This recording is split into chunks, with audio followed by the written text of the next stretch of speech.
समास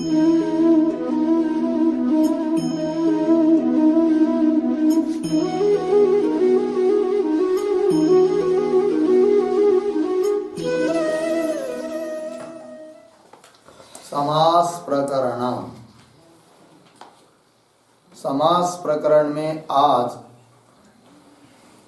बहुव्रीहि समास के उत्तर पद के विशेष नियमों का विचार करेंगे। ठीक है जी, तो चलते हैं। नंबर 1 नियम, धर्म शब्दांत बहुव्रीहि समास को, धर्म शब्दांत बहुव्रीहि समास को अनिच, अनिच कौंस में लिखिए अन, कौंस बंद, प्रत्यय होता है।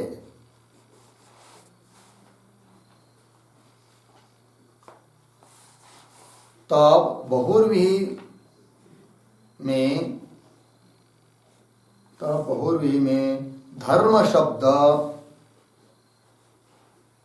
नकारांत होता है।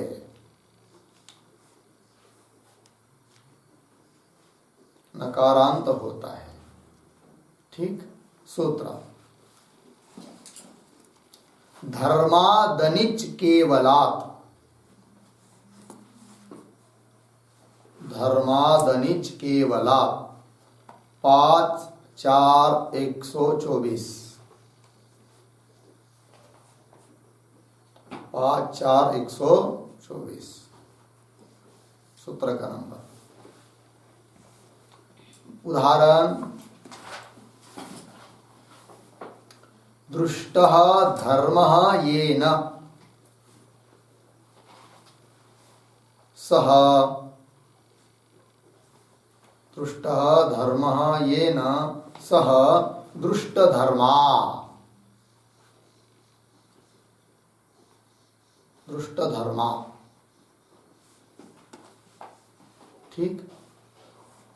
देखिए भाई, बहुव्रीहि समास में यदि अंतिम में धर्म शब्द हो तो उसको प्रत्यय बताया कौन सा, अनिच। अनिच का क्या बचता है, अन। तो बहुव्रीहि समास में वो धर्म शब्द क्या बन जाता है, नकारांत। फिर समास बनने के बाद प्रथमा विभक्ति में एक वचन बन गया दृष्ट धर्मा।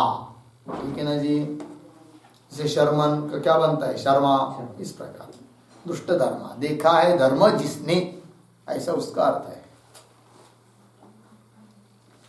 देखा है धर्म जिसने, उसको कहेंगे, उस व्यक्ति को कहेंगे दृष्ट धर्मा। चलिए, नियम नंबर 2, व्यतिहार बहुव्रीहि समास से परे, व्यतिहार बहुव्रीहि समास से परे, समास से परे समासांत,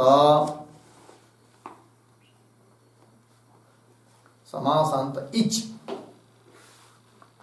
कौंस में लिखिए ई, प्रत्यय होता है।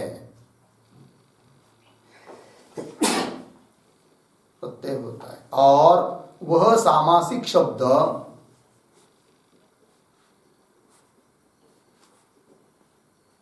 वह सामासिक शब्द अव्यय हो जाता है। ठीक। सूत्र, इच कर्म व्यतिहारे,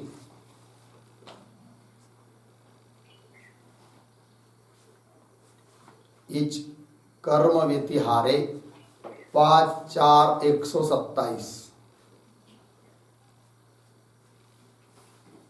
5-4-127। उदाहरण, दंडैहि दंडैहि प्रहृत्य,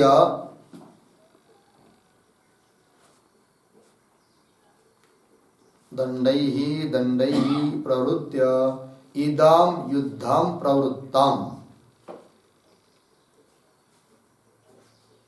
इदम युद्धम प्रवृत्तम बराबर दंडा दंडी।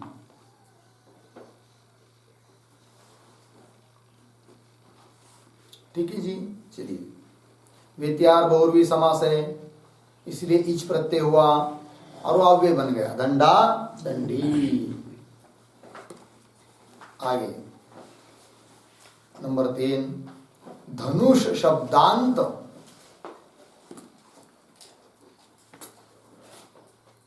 धनुष शब्दांत बहुर्वी समास को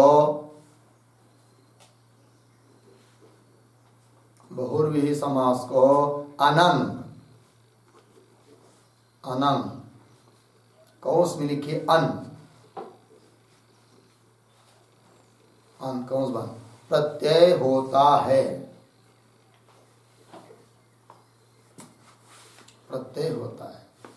अतः धनुष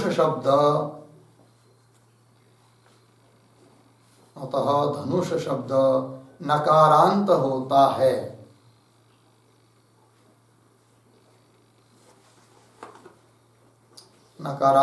है। ठीक।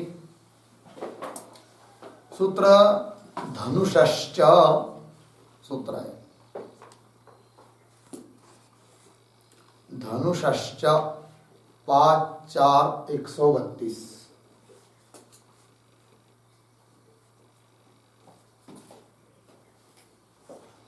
5-4-132। ठीक। उदाहरण, गांडीवम धनु यस्य।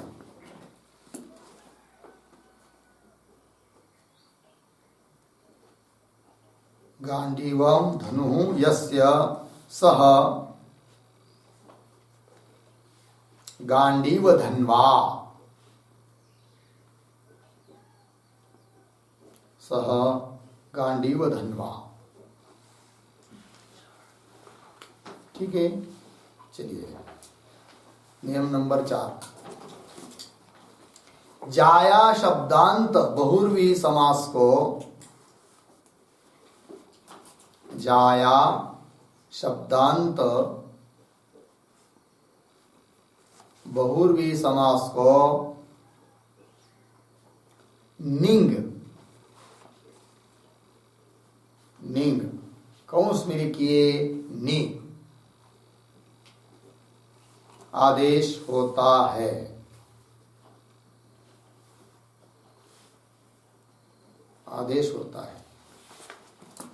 सूत्र जायाया निंग।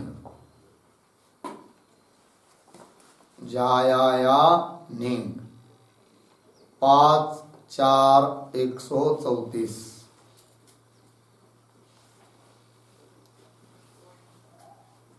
ठीक है जी।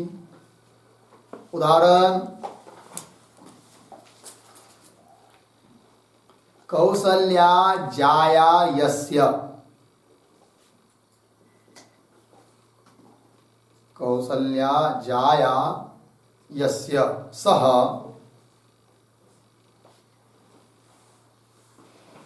कौसल्या जानीहि। कौसल्या जानीहि क्या अर्थ होगा इसका? कौसल्या है पत्नी जिसकी, उसको बोलेंगे कौसल्या जानी। कौसल्या है पत्नी जिसकी। जाया शब्दांत बहुर्वी समास है, इसलिए उसको निंग प्रत्यय हुआ तो कौसल्या जानी बन गया। ठीक। आगे करें, उत ऊती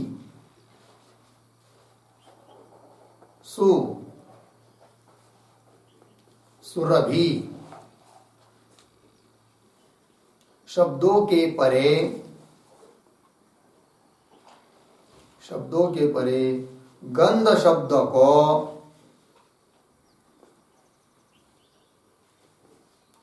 शब्द को इत आदेश होता है।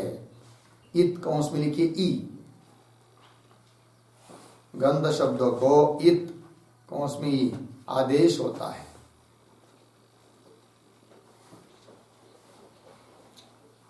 सूत्र है गंधस्य दुत्पूति, गंधस्य दुत्पूति सुरभिभ्यः, गंधस्य दुत्पूति सुरभिभ्यः 5-4-135 सुरभिभ्यः। हाँ, गंधस्य दुत्पूति सुरभिभ्यः हो गया ना। दुत मतलब उत है वो, इत उत उति सु ऐसे 4 लिखा है उसमें। सब अलग है ना जी। क्या क्या लिखा है इस नियम ने? नियम में उत उति सु, क्यों वहां सुरभि इस शब्द के पर में जी गंध शब्द आता है, ध्यान दीजिए। तो उसको क्या होता है जी? इत आदेश होता है। इत का बचता है ई। उदाहरण नंबर 1, उद्गतः गंधः यस्य,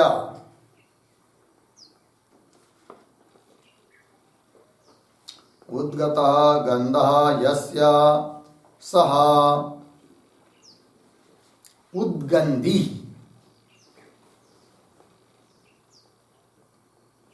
उद्गंधी। ठीक। दूसरा उदाहरण, पूति गंधः यस्य, पूति गंधः यस्य सः पूतिगंधी, पूतिगंधी। तीसरा उदाहरण, शोभन गंधः यस्य, शोभन गंधः यस्य सः सुगंधी, सुगंधी। और एक उदाहरण, सुरभिः गंधः यस्य, सुरभिः गंधः यस्य सः सुरभिगंधिः,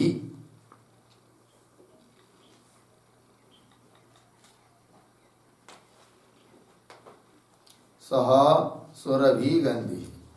ठीक है जी। चलिए आगे नियम नंबर 6। बहुर्विहि में, बहुर्विहि में अल्प अर्थ में विद्यमान, अल्प अर्थ में विद्यमान गंध शब्द को गंध शब्द को इत आदेश होता है, इत आदेश होता है। सूत्र है अल्पाख्यायाम,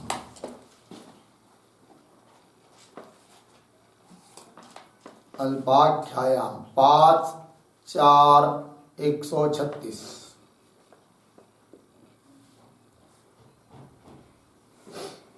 उदाहरण, घृतस्य गंधः, कौंस में लिखिए लेशः, कौंस बंद,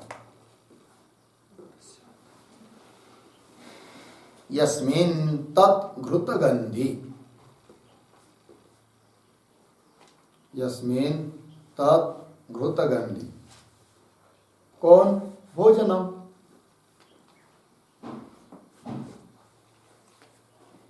ठीक है जी। चलिए यहाँ पर अल्प अर्थ में विद्यमान गंध शब्द है, उसको प्रत्यय हो गया कौन सा?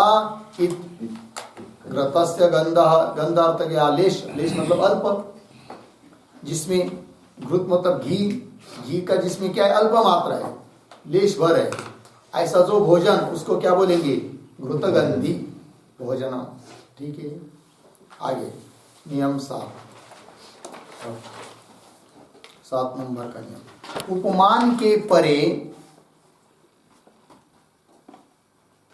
उपमान के परे गंध शब्द को इत कौंस में लिखे ई आदेश होता है।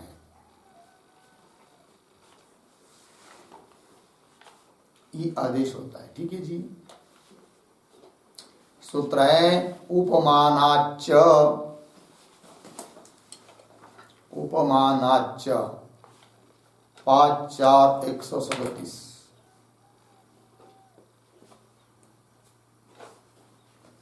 ठीक है, उपमानवाचक कोई शब्द हो, उसके पर में गंध शब्द आया हो तो उसको भी क्या होता है? इत आदेश। उदाहरण दे रहे, उदाहरण मत्स्य गंध इव,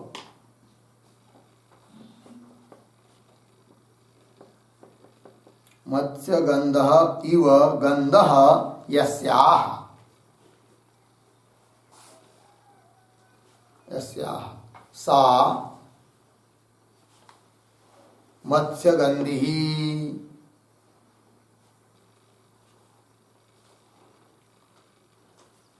मत्स्यगंधी। ठीक, चलिए आगे नियम नंबर 8।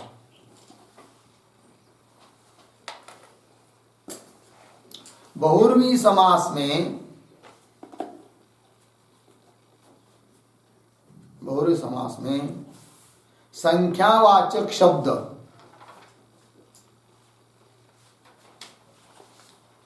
संख्यावाचक शब्द अथवा सुअव्यय, सुअव्यय जिसके पूर्व में हो,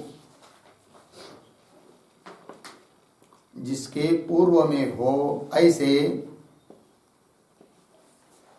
समासांत पाद शब्द के,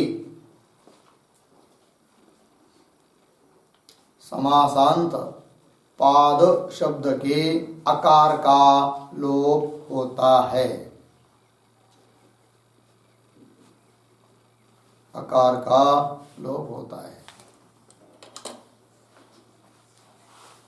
ठीक है जी। सूत्र है संख्या सुपूर्वस्य,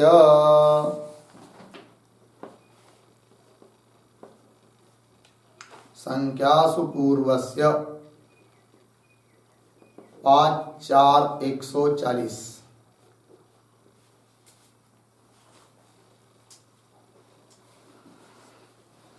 ठीक है जी।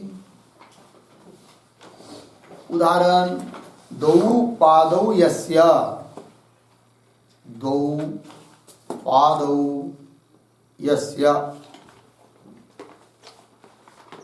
सह, सह द्विपाद, द्विपाद दकारोत्तरवर्ती अ का लोप हो गया, आकार का लोप चला है। ठीक है ना। द्विपाद मतलब दो पैरों वाला, अर्थ सरल है। या संख्या पूर्वक शब्द आया है, संख्या पूर्व में जिसके, ऐसा पाद शब्द आया इसलिए उसके आकार का लोप हो गया इस नियम के अनुसार। दो ये संख्या है, पाद शब्द के पूर्व में आई हुई है, इसलिए पाद में जो दकार उत्तरवर्ती आकार उसका क्या हो गया? उदाहरण दूसरा, शोभनौ पादौ यस्य,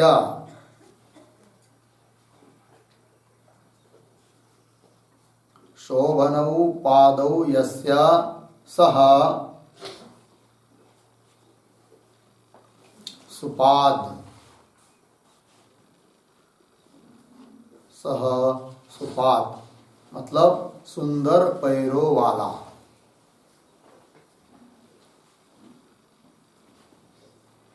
सुंदर पैरों वाला।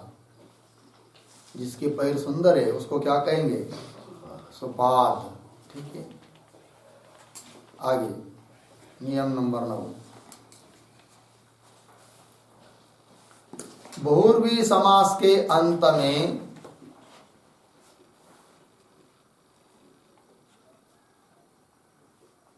बहुव्रीहि समास के अंत में दीर्घ ईकारांत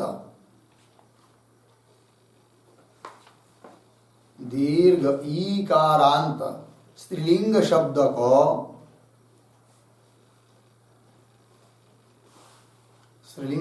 को अर्धविराम दीर्घ उकारांत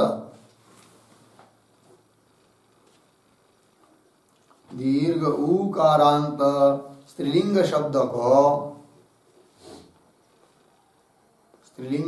को तथा ऋकारांत शब्द को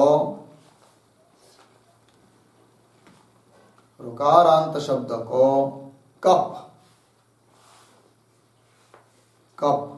कौंस में लिखिए कौंस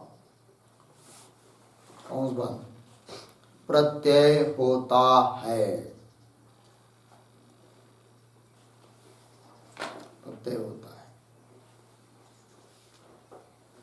ठीक है जी। चलिए भाई सूत्र लिखिए न द्युतश्च न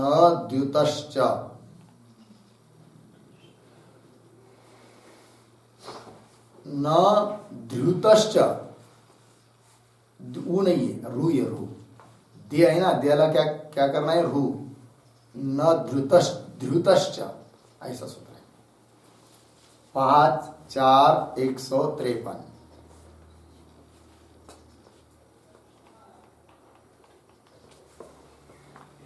हो गया जी।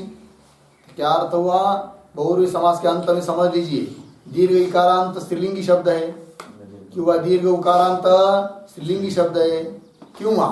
ऋकारांत शब्द है। तब क्या होगा? उसको कप प्रत्यय होता है। उदाहरण से स्पष्ट होगा।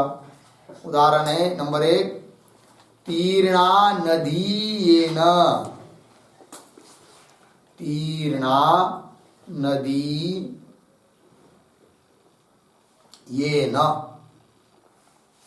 सह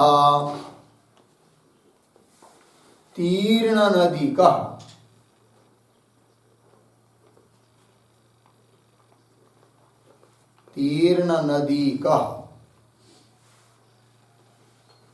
ठीक है ना।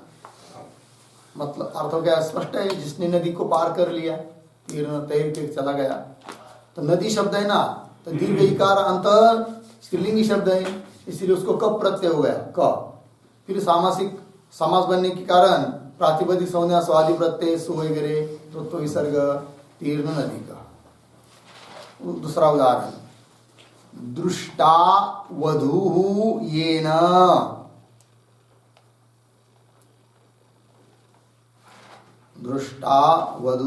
येन सह दृष्टवधूकः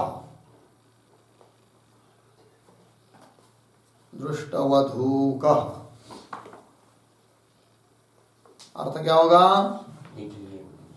देखिए वधू जिसने। और उदाहरण नदी माता यस्य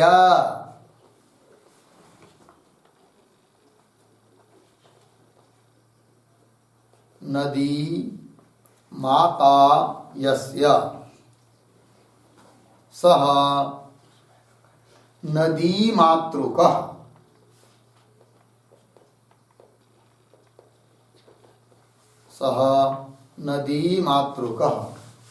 देश किसी देश का विशेषण बन जाएगा।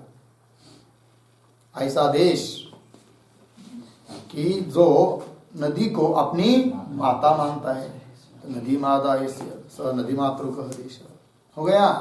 आगे चलते नियम नंबर 10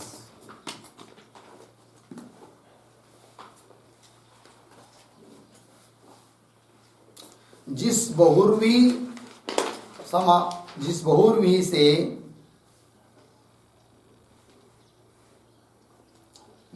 बहुव्रीहि से कोई समासांत प्रत्यय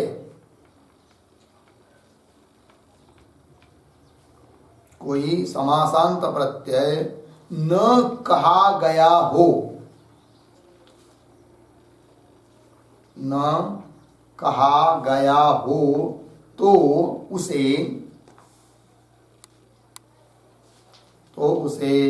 समासांत कब, कौंस में लिखिए क, कौंस बंद, प्रत्यय होता है।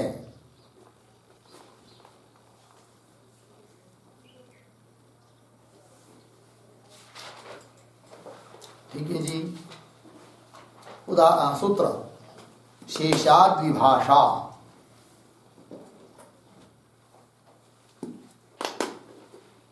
शेषाद विभाषा 5-4-154,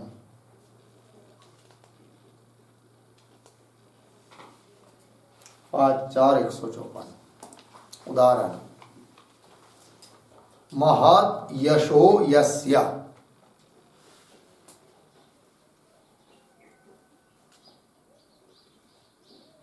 महत् यशो यस्य सः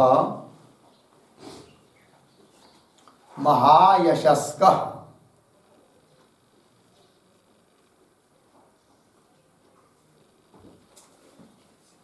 महायशस्कः अब्लिक महायशा वा।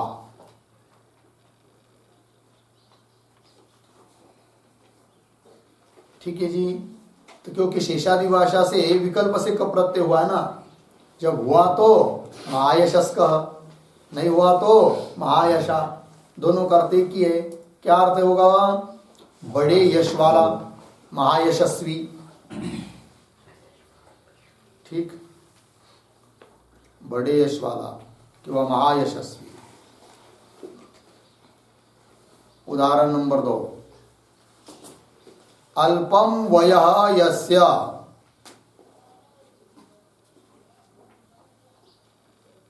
अल्पम वयः यस्य सः अल्पवयस्कः, अल्पवयस्कः अब्लिक अल्पवयाः, मतलब 2 रूप बन गए।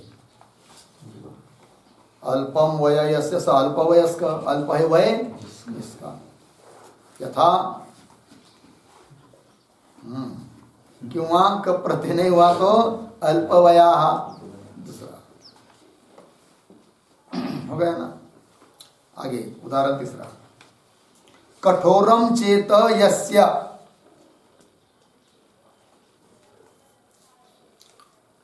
कठोरम चेत यस्य सः कठोर चेतस्कः,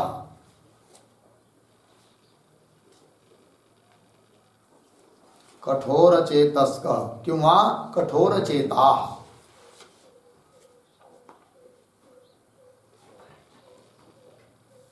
क्या अर्थ हुआ? कठोर है चित्त मन जिसका, उसको बोलेंगे कठोर चेतस्क। यथा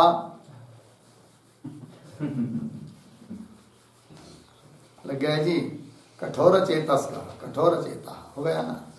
आगे उदाहरण, तुल्यम वयः यस्य,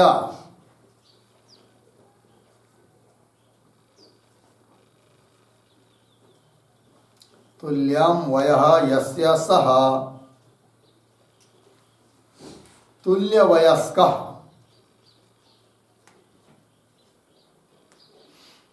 तुल्यवयस्क क्यों हुआ? तुल्यवया, समान है वय जिनका। ठीक, और एक उदाहरण, बह्वी विद्या यस्य,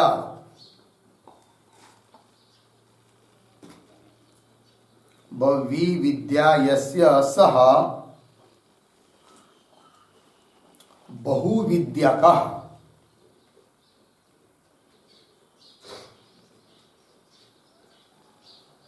क्यों बहुविद्याकः,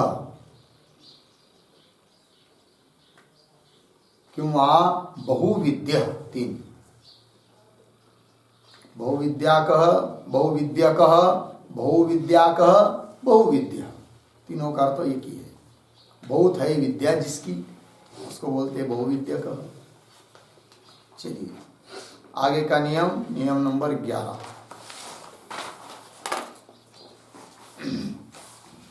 बहुव्रीहि समास के अंत में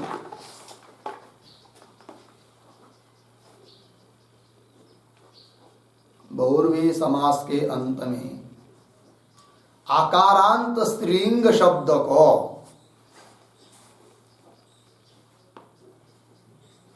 आकारांत स्त्रीलिंग शब्द को तथा गो शब्द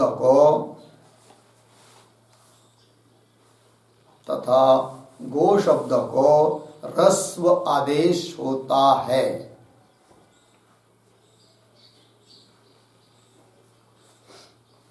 ह्रस्व आदेश होता है। पूर्णविराम। कृत कब प्रत्यय पर में हो तो, कब प्रत्यय पर में हो तो आकारांत स्त्रीलिंग शब्द को, आकारांत स्त्रीलिंग शब्द को विकल्प से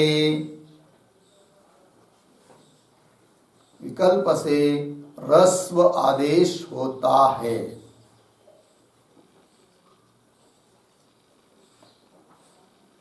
विकल्प से ह्रस्व आदेश होता है। ठीक, क्या क्या बताया? बहुव्रीहि समास के अंत में आकारांत स्त्रीलिंग शब्द है, हाँ, क्यों वहां गो शब्द है तो उनको क्या होगा? ह्रस्व आदेश होगा। इसलिए और कब प्रत्यय पर में हो तो आकारांत स्त्रीलिंग शब्द को विकल्प से क्या होता है? ह्रस्व आदेश होता है। इसलिए अभी जो उदाहरण लिखा ना ऊपर वाला, बहुविद्या यस्य, तो बहुविद्यकः, बहुविद्याकः, विद्या शब्द था, आकारांत स्त्रीलिंगी था और कब प्रत्यय पर में, इसलिए विकल्प से क्या हुआ? उसको ह्रस्व हुआ। बहुविद्या का एक बार बना, बहुविद्या का एक बार बना। और कब प्रत्यय विकल्प से होता है? जब कब प्रत्यय हुआ ही नहीं तब बहुविद्या। तीन रूप बने थे ना, बहुविद्या, इसमें क्या हुआ है? कब प्रत्यय नहीं हुआ है। और इन दोनों में कब प्रत्यय हुआ है और कब प्रत्यय पर में हो तो आकारांत स्त्रीलिंग शब्द को विकल्प से ह्रस्व, इसलिए तीन रूप बने, बहुविद्यकः, बहुविद्याकः, बहुविद्या। ठीक है ना? चलिए सूत्र लिखिए इस नियम का, 11वें नियम का। गो स्त्रियो रूपसर्जनस्य, सूत्र है गो स्त्रियो रूपसर्जनस्य। सूत्र का नंबर है 1, 2, 48, 48, 1, 2, 48। और एक सूत्र, आपोन्यतरस्याम, आपोन्यतरस्याम 7, 4, 15।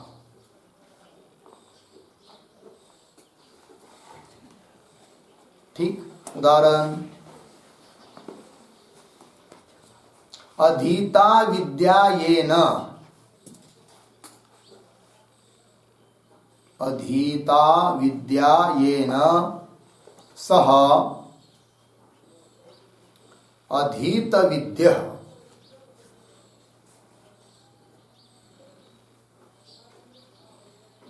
अधीत विद्या एक बना, और अधीत विद्यकः,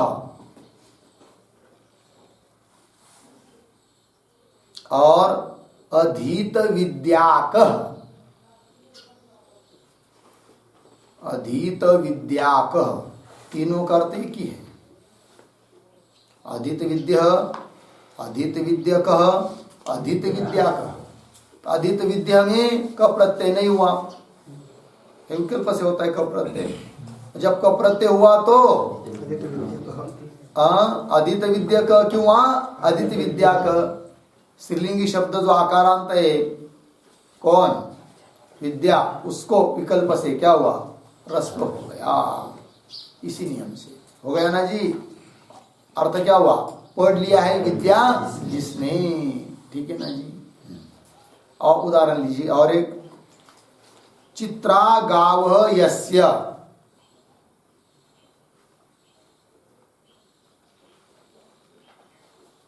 चित्रा गाव यस्य सह चित्रगुः। चित्रगुः कौन? गोपः,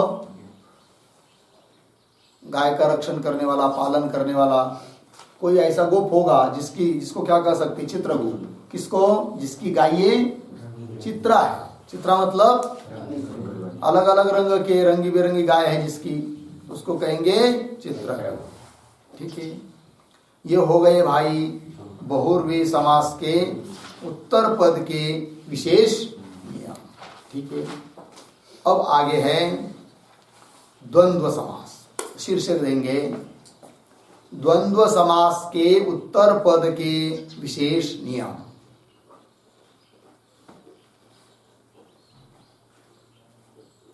द्वंद्व समास के उत्तर पद के विशेष नियम लिखते हैं। एक ही नियम इसमें हो गया। चलिए नंबर 1, च वर्गांत,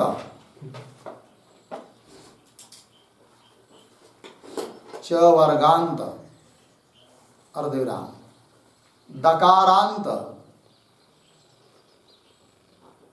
अर्धविराम, शकारांत और हकारांत, हकारांत समाहार द्वंद्व से, समाहार द्वंद्व से समासांत, समासांत टच, कौंस में लिखिए अ, कौंस बंद, प्रत्यय होता है।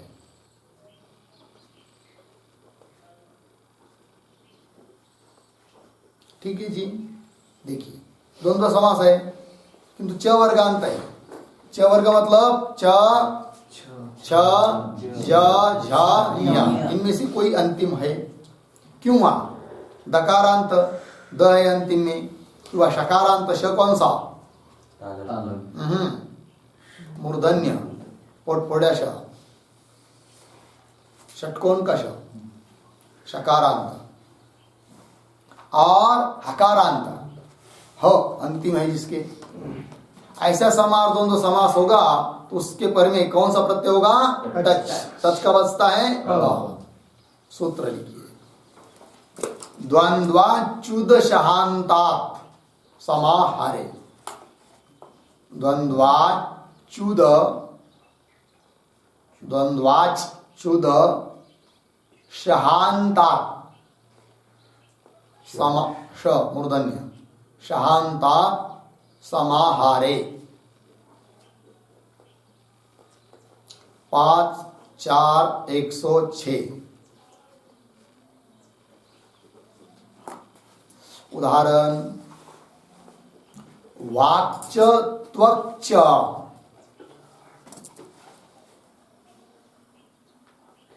वाक्च त्वक्च अनयोः समाहारः।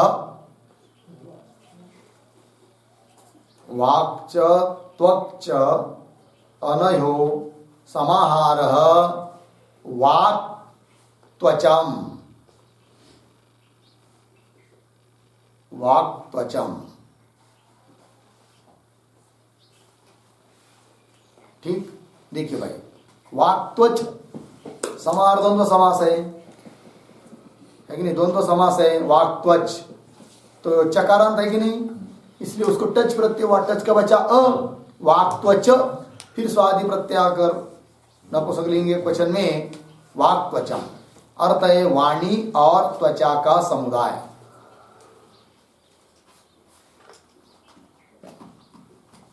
वाणी और त्वचा का समुदाय।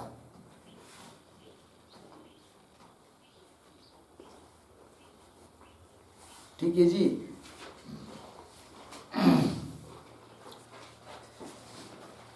नंबर 2 उदाहरण,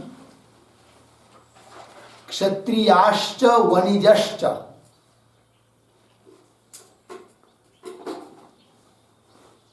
क्षत्रियाश्च वणिजश्च एतेषां समाहारः, एतेषां समाहारः क्षत्रिय वणिजम,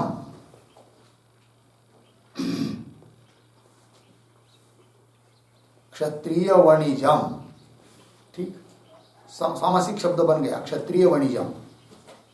क्षत्रियाश्च वणिजश्च एतेषां समाहारः क्षत्रिय वणिजम। तो क्षत्रिय वणिज ये सामासिक शब्द है, ज है अंतिम में। तो ज मतलब क्या, च वर्गांत है, उसको टच प्रत्यय हो गया तो क्षत्रिय वणिजम, क्षत्रिय और वैश्य लोगों का समुदाय। आगे उदाहरण, संपच्च विपच्च,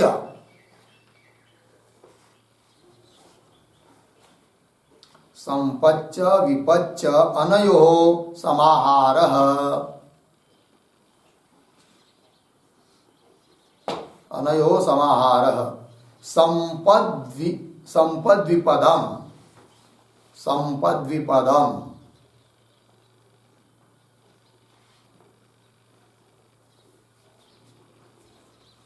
क्या है जी, दकारांत है, संपद विपद ये सामासिक शब्द था, टच प्रत्यय हुआ, संपद विपदम, ठीक है जी। और उदाहरण, वाक्च त्विच्च, वाक्च त्विच्च अनयोः समाहारः,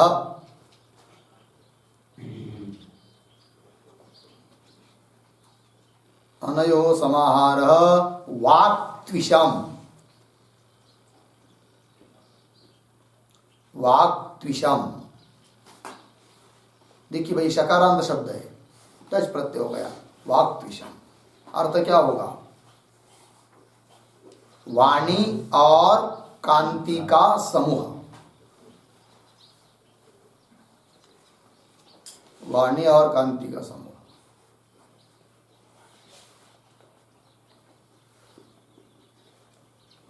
ठीक, और एक उदाहरण, छत्रम च उपानत च,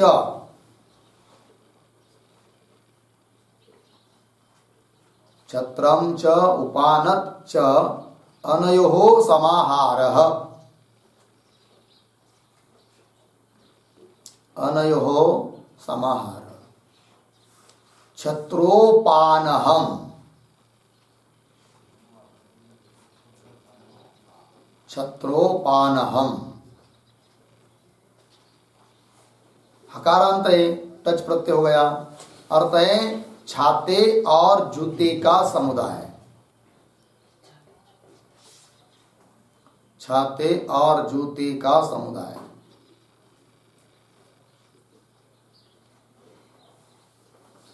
हो गया जी, चलिए भाई, ये हो गया द्वंद्व समास के उत्तर पद की विशेषण। अब आगे है अव्यय भाव समास के शीर्षक, अव्यय भाव समास के उत्तर पद के विशेष नियम।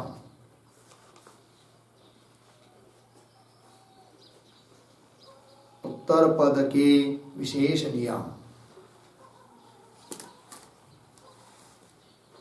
ठीक है जी। चलिए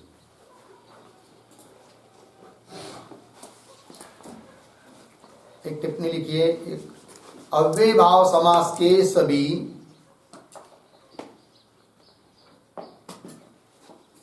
अव्यय भाव समास के सभी सामासिक शब्द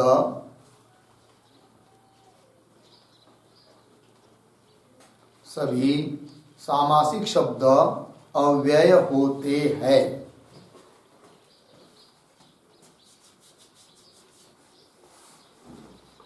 अव्यय होते हैं, हो गया ना। चलिए नियम नंबर 1,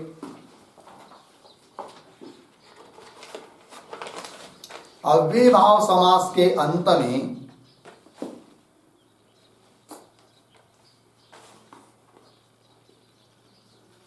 अव्यय भाव समास के अंत में अकारांत किंवा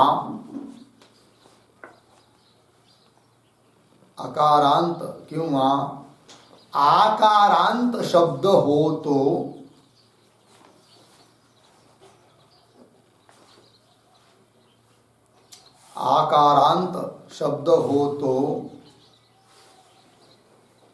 उस सामासिक शब्द के रूप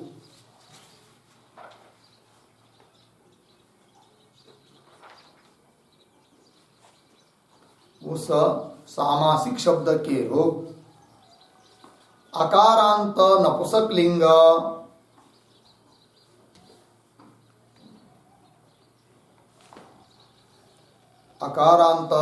लिंग एक वचन के तरह होते हैं।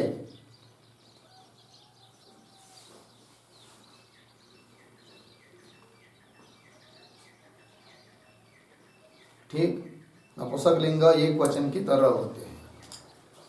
ठीक है जी, क्या हुआ अर्थ? अव्यय भाव समास के अंत में अकारांत क्यों आकारांत शब्द है तो सामासिक शब्द के रूप कैसे बनेंगे? अकारांत नपुंसक लिंग एक वचन की तरह, वनम की तरह। उदाहरण, कृष्णस्य समीपम उपकृष्णम, कृष्णस्य समीपम उपकृष्णम। उदाहरण दूसरा, शालायाः समीपम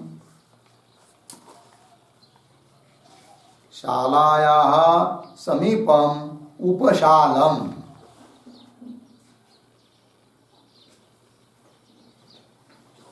शालाया समीपम उपशालम। ठीक है जी, चलिए भाई। शाला के समीप उसको क्या बोलेंगे? उपशालम।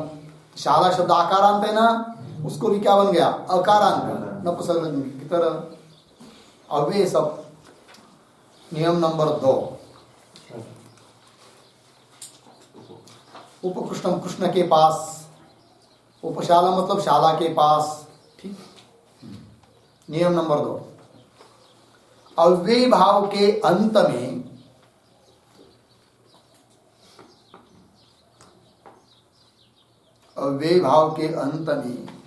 ह्रस्व या दीर्घ ईकारांत शब्द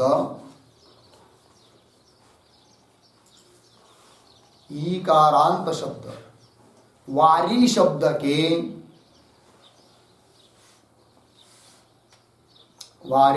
के एक वचन के तुल्य होते हैं।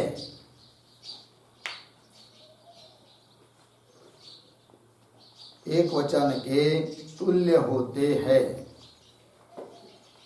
ठीक, देखिए भाई, अव्यय भाव के अंत में ह्रस्व क्यों दीर्घ इकारांत शब्द होगा तो वो क्या बन जाएगा? बस ह्रस्व बनकर वारी शब्द की तरह एक वचन में रूप होगा, क्योंकि सब अव्यय होते हैं, इनके रूप चलते हैं। उदाहरण, शक्तिम अनतिक्रम्य,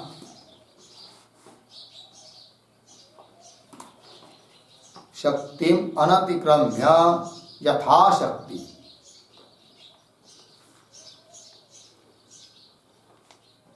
ठीक, अर्थ क्या होगा? शक्ति के अनुसार। शक्तिम अनतिक्रम्य यथाशक्ति, तो शक्ति शब्द वारी की तरफ होगा या एक वचन। उदाहरण दूसरा, आ कन्याकुमार्या,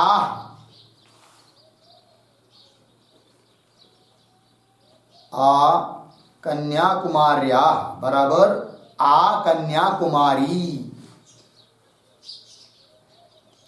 आ कन्याकुमारी। ठीक, मतलब कन्याकुमारी तक। नियम नंबर 3, अव्यय भाव समास के अंत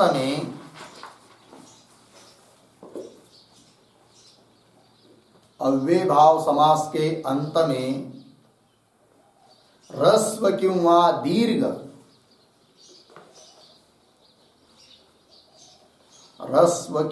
दीर्घ उकारांत शब्द उकारांत शब्द अर्धविराम, ओकारांत शब्द, ओकारांत शब्द अर्धविराम, औकारांत शब्द, औकारांत शब्द मधु शब्द के, मधु शब्द के एक वचन के तुल्य होते हैं।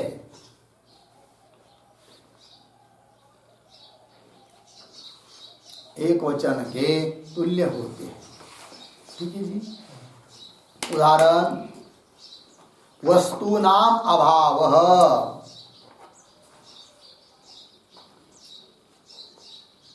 वस्तूनाम अभावः निर्वस्तु, निर्वस्तु। ठीक।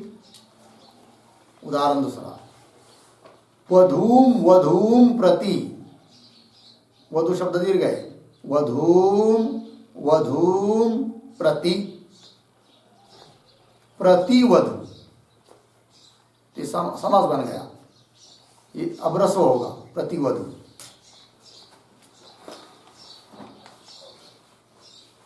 तीसरा उदाहरण, गोहो समीपम, गोहो समीपम, क्या बनेगा इसका? उपगु, उपगु।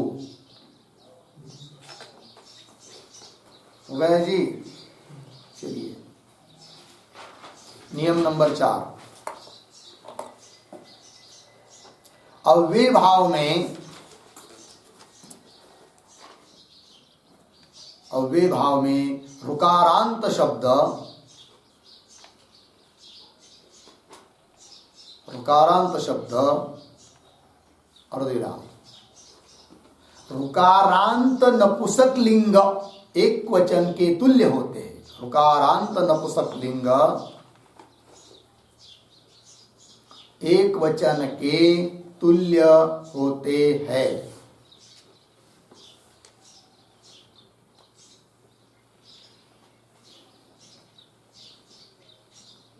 उदाहरण, कार्यकर्तारम, कार्यकर्तारम, पुनः लिखिए, कार्यकर्तारम प्रति, कार्यकर्तारम, कार्यकर्तारम प्रति बराबर प्रति कार्यकर्तृ, प्रति कार्यकर्तृ। ऋकारांत नपुंसक लिंगी शब्द जैसे कर्तृ, कर्तृ, कर्तृणी, कर्तृणी, कर्तृ एक वचन में हो गया। ठीक है ना जी। द्विवचन बहुवचन होगा ही नहीं, अव्यय बन जाते सभी। तो प्रति कार्य कर्तृ हो गया ना। चलिए नियम 5वां,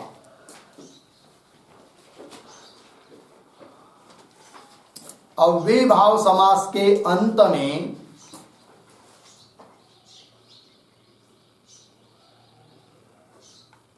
अव्यय भाव समास के अंत में अनंत शब्द को, अनंत शब्द को टच,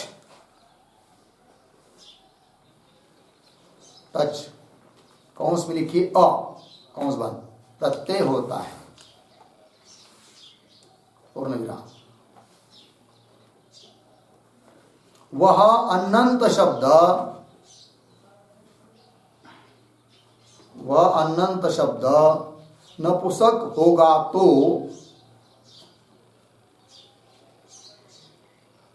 नपुंसक होगा तो टच प्रत्यय विकल्प से होता है।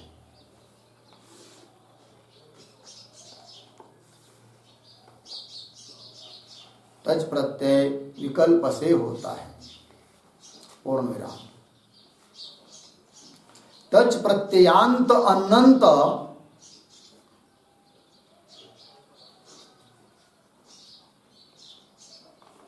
टच प्रत्ययांत अनंत यह सामासिक शब्द, यह सामासिक शब्द आकारांत नपुंसक, अकारांत नपुंसक एक वचन के तुल्य, एक वचन के तुल्य बनता है।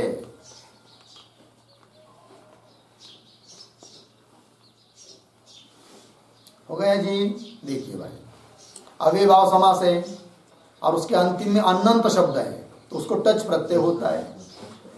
टच प्रत्यय, टच का अवस्था है, किंतु अनंत शब्द यदि नपुंसक लिंग होगा तो टच प्रत्यय विकल्प से होगा।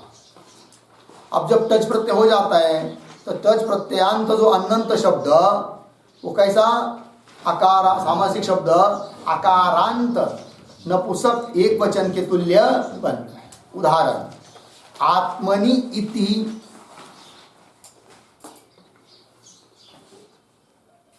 आत्मनि इति अध्यात्मम,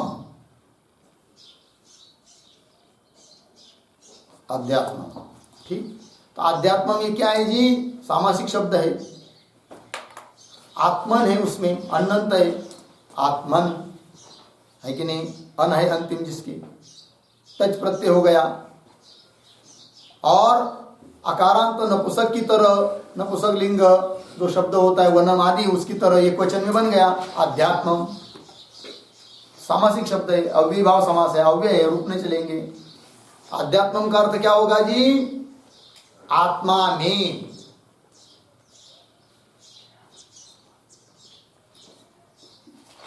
आत्मा में, ठीक है ना जी। आत्मा में, आत्मा के संबंध में, हम लोग बोलते हैं ना अध्यात्म ज्ञान, मतलब आत्मा के संबंधी ज्ञान, ये उसका अर्थ है। ठीक है ना जी। व्यवहार में कई शब्द आता है अध्यात्म, तो शरीर भी अर्थ हो जाता है, फिर शरीर के संबंधी ज्ञान। ठीक है जी। चलिए उदाहरण दूसरा, कर्माणि अनतिक्रम्य,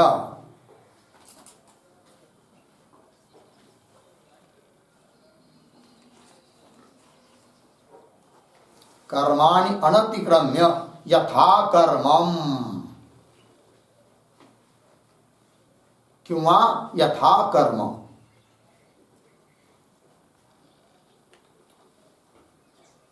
तो टच प्रत्यय हुआ तो यथा कर्मम बना। कर्मन शब्द अनंत तो है, नपुंसकलिंगी है, इसलिए विकल्प से टच होगा। टच होगा तो यथा कर्मम, और टच प्रत्यय नहीं हुआ तो यथा कर्म। ठीक है जी। चलिए दोनों का अर्थ एक ही है, कर्म के अनुसार, कर्म का उल्लंघन न करके। यथा कर्म, यथा कर्म गति होती है हर एक जीव की, नहीं होती क्या? जो भी जीव उसकी जो गति होती कैसी, यथा कर्म, मतलब अपने अपने कर्म के अनुसार। ठीक है ना, जिसका जैसा कर्म रहता है, ये बात। ये हो गए भाई अव्ययभाव समास के उत्तर पद के विशेष नियम। अब उत्तर पद के विशेष नियम बता दिया जितने आवश्यक है। अब एक अंतिम का प्रकरण रह गया है छोटा सा, पूरा कर लेते उसको, तो ये समास प्रकरण पूरा हो जाएगा। शीर्षक देंगे आप लिंगानुसरणम।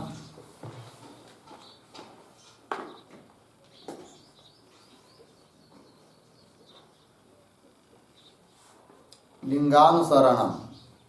ठीक, टिप्पणी नंबर 1, अनेक पदों का समास होता है।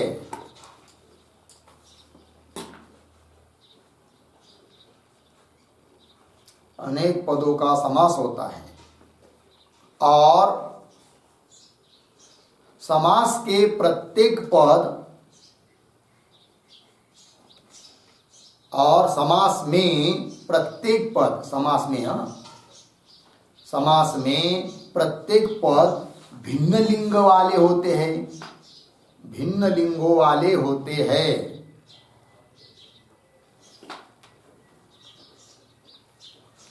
भिन्न लिंगों वाले होते हैं, तब सामासिक शब्द,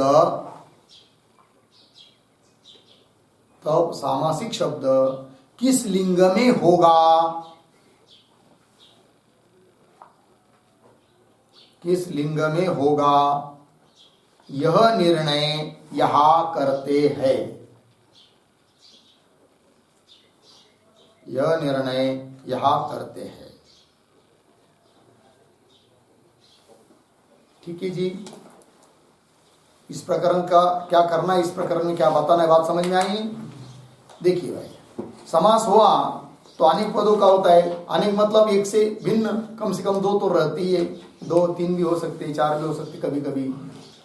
तो उस समास में प्रत्येक पद भिन्न भिन्न लिंगों वाला होता है कभी कभी, बहुत बार। अब प्रश्न आता है कि जब सामासिक शब्द बन गया तो कौन सी लिंग में रखना है कि नहीं? तो उसका निर्णय अब करना है, ठीक है ना। लिखते नंबर 1, इतरेतर द्वंद्व समास।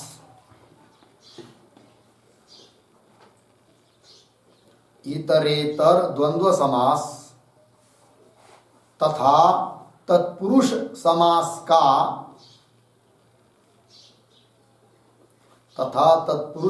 का लिंग,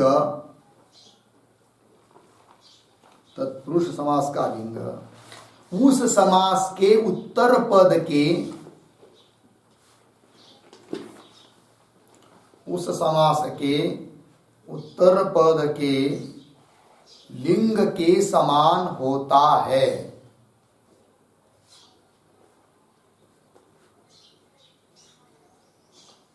लिंग के समान होता है, पूर्ण विराम। अर्थात इन समासों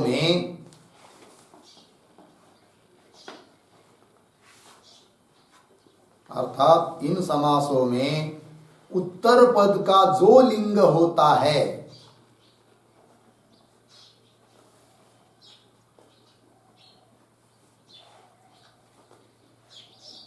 उत्तर पद का जो लिंग होता है वही समास का लिंग माना जाता है।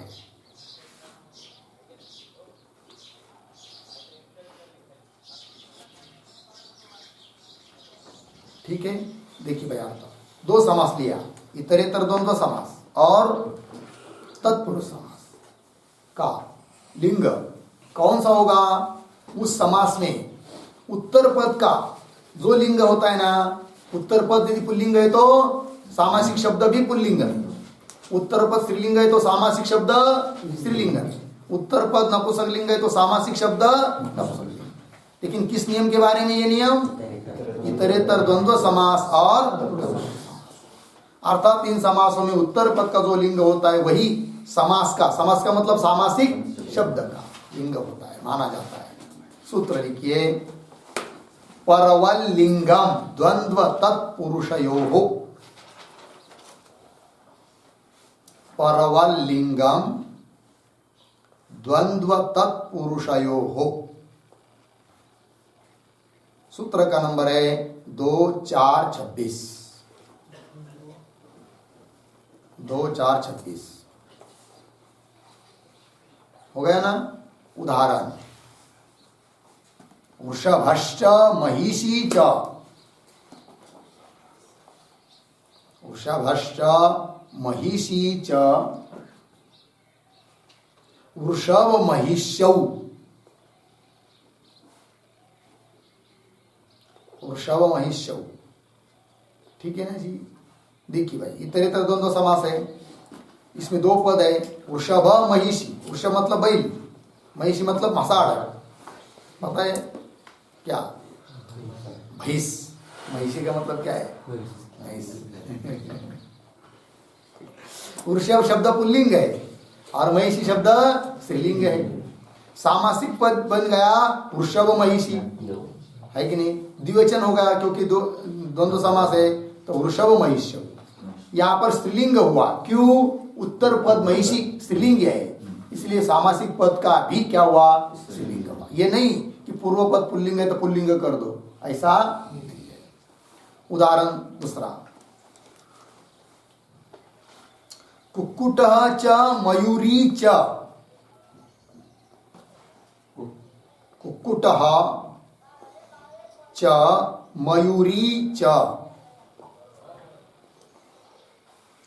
कुक्कुट मयूर्यौ, नद्यौ की तरह, नदी नद्यौ द्विवचन, मयूरी शब्द है ना, कुक्कुट मयूर्यौ। अर्थ क्या होगा? मुर्गा और मोरनी, वही मयूरी, मतलब मोर की पत्नी लांडोर, मुर्गा और मोरनी, ठीक है ना। कुट मयूर्यो हो गया उदाहरण। आगे वाला देखिए, अथवा मयूरी च कुक्कुट च, उल्टा कर दिया भाई, मयूरी च कुक्कुट च। अब इन दोनों का जो सामासिक शब्द बनेगा वो कैसा रहेगा, पुल्लिंग। लिखते हैं मयूरी कुक्कुटऊ रामौ की तरह, राम राम, मयूरी कुक्कुटऊ।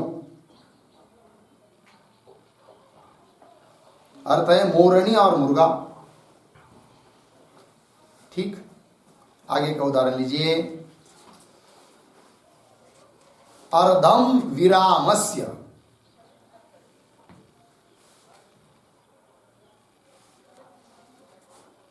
अर्धम विरामस्य बराबर अर्धविरामः, तत्पुरुष समास है। उत्तर पद यहां पर विराम पुल्लिंग है, इसलिए पुल्लिंग हुआ अर्धविराम। और एक उदाहरण, अर्धम पिपल्या,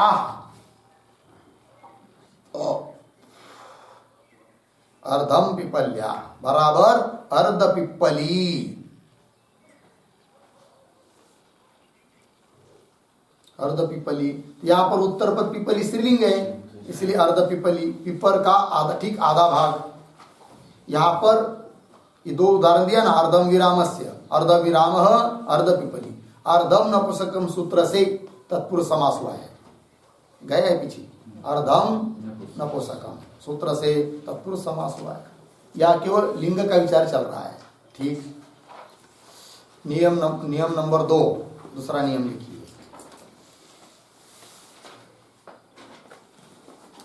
समाहार द्वंद्व तथा द्विगु समास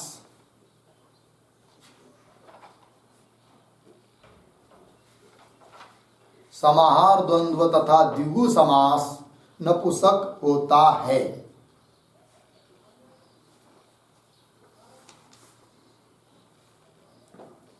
नपुंसक होता है, हो गया ना जी। उदाहरण है सूत्र स नपुंसकम,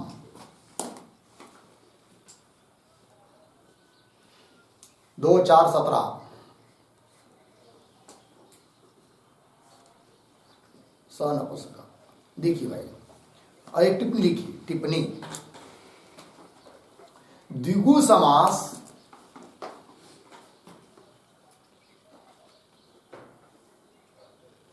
द्विगु समास तत्पुरुष समास का ही एक, तत्पुरुष समास का ही एक अवांतर भेद है, एक अवांतर भेद है। अतः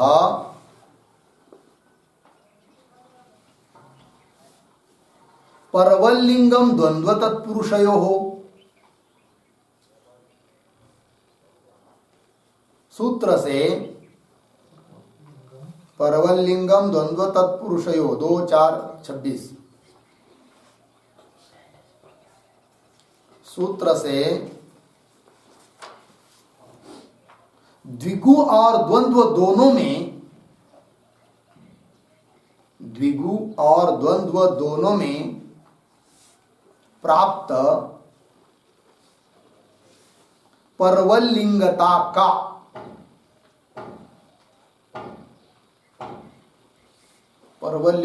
का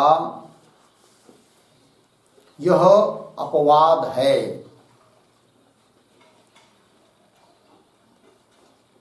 यह अपवाद है, कौन सा, ये नियम स नपुंसकम, ठीक है ना जी। अर्थ देखिए भाई, द्विगु समास ये क्या है, तत्पुरुष का एक भेद है ना, इसलिए परवल्लिंगम द्वंद्व तत्पुरुषयो, द्वंद्व और तत्पुरुष समास में परवल्लिंग होता है, द्विगु में भी परवल्लिंग होना चाहिए, किंतु इस नियम का, ये नियम क्या है, अपवाद है, इसलिए नपुंसक हुआ। कहां पर, द्विगु में और द्वंद्व, कौन सा द्वंद्व, समाहार द्वंद्व। ऊपर जो नियम था वो इतर इतर द्वंद्व के लिए था, अब ये कौन सा है, समाहार द्वंद्व। उदाहरण, पानी च पादौ च,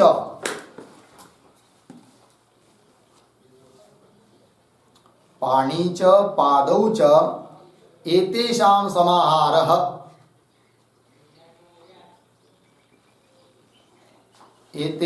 समाहारः पाणिपादम्।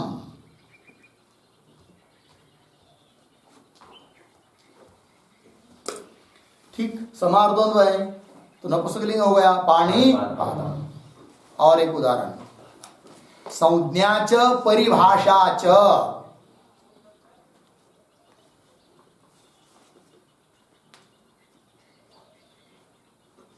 संज्ञा च परिभाषा च, संज्ञा परिभाषम।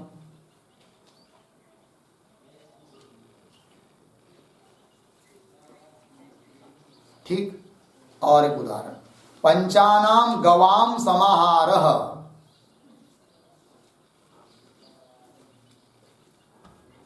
पंचानाम गवाम समाहारः पंचगवम।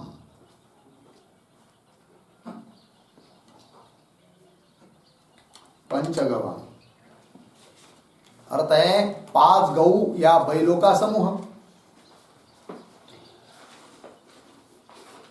ठीक है, चलिए यहां पर क्या हुआ जी, परवलिंग नहीं हुआ, नपुंसकलिंग हो गया तीनों में। आगे चलिए, नियम नंबर 3,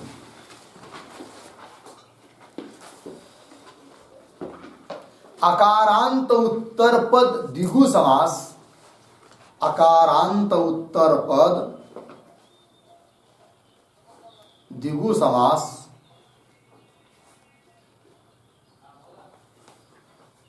अर्धविराम, स्त्रीलिंग और ईकारांत होता है।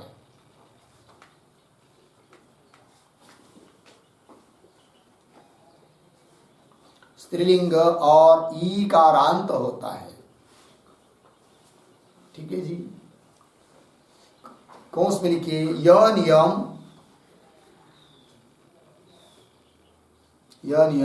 पंचपात्रम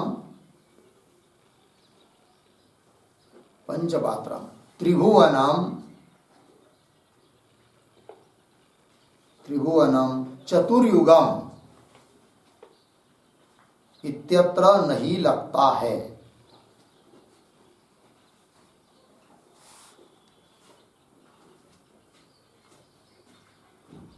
नहीं लगता है। ठीक, चलिए इस नियम का उदाहरण लिखिए, त्रयाणाम लोकानाम समाहारः,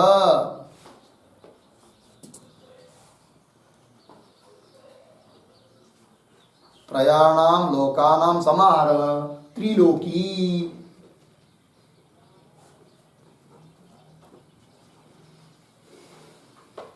त्रिलोकी, ठीक है जी, 3 लोगों का समाहार त्रिलोकी।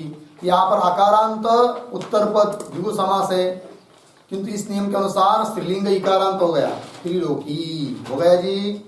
चलिए नियम नंबर 4, बहुव्रीहि समास त्रिलिंगी होता है।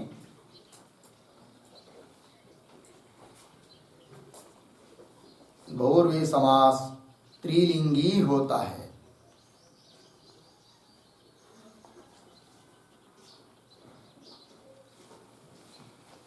तीनों लिंगों में हो सकता है, क्योंकि अन्य पदार्थ प्रधान होता है ना, उसके अनुसार उसका लिंग होगा। उदाहरण, प्राप्तम उदकम यम,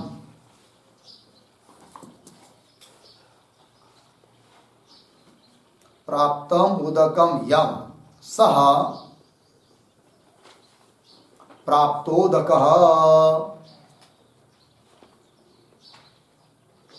प्राप्तोदकः कः ग्रामः, प्राप्तोदकः ग्राम। देखिए यहां पर प्राप्तोदक पुल्लिंग हो गया, क्योंकि किसको बताना है, ग्राम को, ग्राम शब्द पुल्लिंग है, इसलिए प्राप्त है हुआ है उदक जिस गांव को, उसको कहेंगे प्राप्तोदकः ग्राम। उदाहरण दूसरा, प्राप्तम उदकम याम,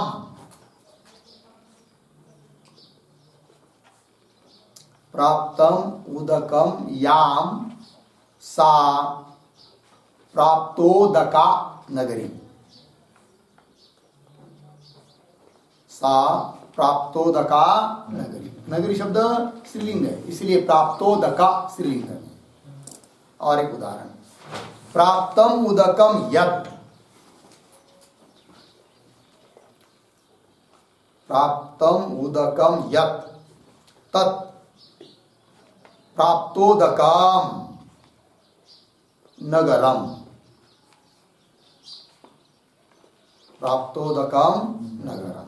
ठीक, नगर शब्द नपुंसक लिंग है, इसलिए प्राप्तोदकम में क्या हो गया, नपुंसक लिंग।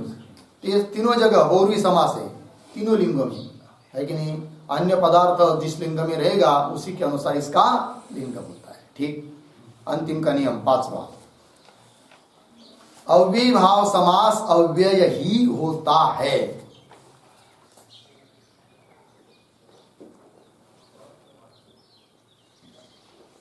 अव्ययीभाव समास अव्यय ही होता है। ठीक है जी। उदाहरण, शक्तिम अनतिक्रम्य यथाशक्ति,